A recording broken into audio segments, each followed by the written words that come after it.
Inilah Museum of the Future di Dubai. Bukan sekadar muzium, tetapi jambatan antara hari ini dan esok. Idea pembinaannya lahir daripada visi pemerintah Dubai, Muhammad bin Rashid Al Maktoum. Beliau mahu Dubai bukan sekadar bandar pencakar langit tetapi pusat inovasi dunia.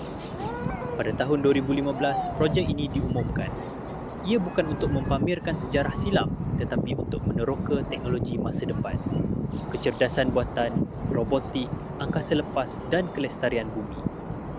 Museum of the Future dibuka secara rasmi pada 22 Februari 2022.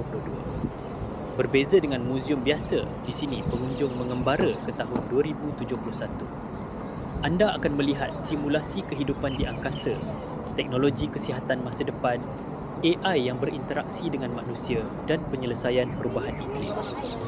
Ia bukan tentang apa yang telah berlaku, tetapi tentang apa yang mungkin berlaku.